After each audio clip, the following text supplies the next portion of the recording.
Assalamualaikum warahmatullahi wabarakatuh. Perkenalkan, kami mahasiswa Universitas Halu Oleo Kota Kendari. Video ini bertujuan untuk menyelesaikan salah satu tugas kelompok mata kuliah bahan material bangunan dengan dosen pengampu Ibu Siti Belinda Amri, STMT. Baik, sebelum masuk ke penjelasan, izinkan saya untuk memperkenalkan anggota kelompok kami. Yang pertama, saya sendiri Ahmad Rifaldiele dengan NIM S1B1211025. Kemudian ada Sadikin Muarif S1B1211079, Reskin Nur Safitri S1B1211077, Iwayan Bayu Widiantara NIM S1B1211033, dan yang terakhir ada Kartika Dewi S1B1211035. Kayu merupakan salah satu bahan material bangunan yang sering digunakan dalam konstruksi. Kayu sering digunakan dalam bagian konstruksi karena memiliki sifat yang kuat dan juga mudah didapat. Pada dasarnya, kayu merupakan bahan organik yang di dalamnya itu mengandung zat selulosa dan juga mengandung hemilulosa dan juga unsur lignin. Material kayu yang berasal dari pohon kemudian dapat diolah menjadi log. Log yaitu tegakan yang tingginya lebih dari 7 meter. Selain itu, ada yang namanya lumber. Lumber merupakan kayu yang siap dipakai dan dimanfaatkan untuk proses desain. Tak jarang kita sering melihat furnitur-furnitur yang sangat indah dan juga estetik yang terbuat dari kayu. Selain itu, kayu memiliki struktur. Strukturnya itu ada hati kayu, ada lingkaran tahun, ada daerah kayu awal, ada daerah kayu akhir, ada jari-jari kayu, ada kambium, ada kulit pohon, kulit dalam, dan kulit luar. Baiklah, saya akan membahas tentang kayu sebagai bahan konstruksi. Kayu sebagai bahan konstruksi, sifat positifnya yang pertama, mudah dibentuk. Yang kedua, ringan, praktis dalam pemakaian. Yang ketiga, memiliki berbagai ragam nada, warna, corak serat yang beraneka ragam. Dan juga sifat negatifnya yang pertama, mudah berubah bentuk atau distorsi untuk konstruksi, mudah bergerak. Yang kedua, mengikuti gerakan alamiah, menyusut, melengkung, dan melintir. Yang ketiga, faktor alam atau cuaca, mudah retak dan terbelah. Syarat kayu yang pertama, sifat fisik, kelas kuat, kelas awet, dan sifat mekanis. Sifat fisiknya yaitu sifat fisik memiliki jenis-jenis kayu dapat diketahui secara jelas melalui panca indera, baik dengan penglihatan, penciuman, perabaan, dan sebagainya.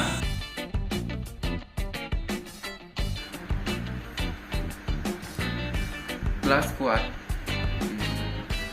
tingkat ketahanan alami suatu jenis kayu terhadap kekuatan mekanis atau beban dinyatakan dalam kelas kuat 1, 2, 3, 4, dan 5. Makin besar angka kelasnya, makin rendah kekuatannya. Kelas awet, tingkat ketahanan alami suatu jenis kayu terhadap serangan hama dinyatakan dalam kelas awet 1, 2, 3, 4, dan 5. Sifat mekanis yaitu kemampuan kayu dalam menahan gaya-gaya atau beban luar yang mengenainya. 1. Kuat tarik Ft. 2. Kuat tekan Fc. 3. Kuat lentur Fb. 4. Kuat geser Fp. 5. Modul elastisitas E. Faktor-faktor yang mempengaruhi sifat mekanis antara lain 1. Kadar air. 2. Berat jenis. 3. Suhu. 4. Arah serat. 5. Lamanya pembebanan. 6. Cacat kayu. Kayu lapis atau polywood. Kita juga mengenal kayu lapis dengan sebutan triplex atau multiplex. Sesuai dengan namanya, kayu lapis terbentuk dari beberapa lapis lembar kayu. Lembaran-lembaran tersebut direkatkan dengan tekanan tinggi dan menggunakan perekat khusus.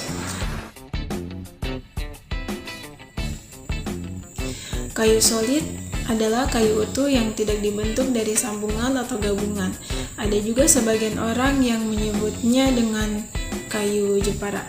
Harga kayu solid cenderung mahal, yang termasuk kayu solid antara lain kayu jati, sungkai, nyantol, dan jati Belanda.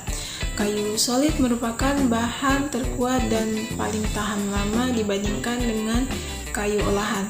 Namun persediaannya terbatas sehingga harganya pun sangat mahal.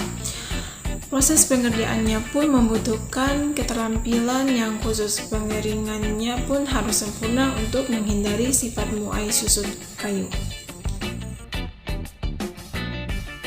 Kayu partikel atau particle board. Jenis kayu olahan yang satu ini terbuat dari serbuk kayu kasar yang dicampur dengan bahan kimia khusus. Campuran tersebut kemudian disatukan dengan lem dan dikeringkan dengan suhu tinggi. Kayu partikel banyak digunakan sebagai material untuk berbagai furnitur.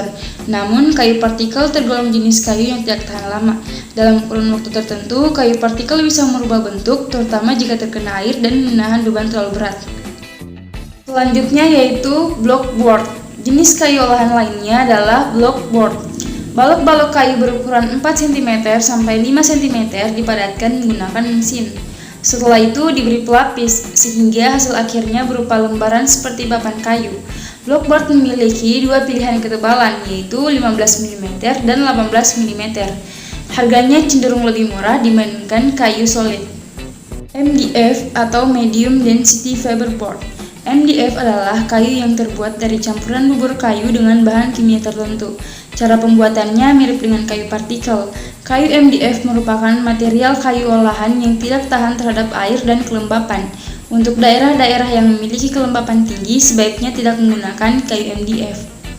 Kayu MDF memiliki berbagai jenis finishing yang bisa Anda pilih. Anda bisa melapisinya dengan irisan kayu tipis atau veneer atau pelapis kertas. Berbagai jenis finishing untuk kayu MDF juga tersedia dalam berbagai warna dan tekstur. Tersedia motif tekstur kayu alami atau tekstur lainnya sesuai selera.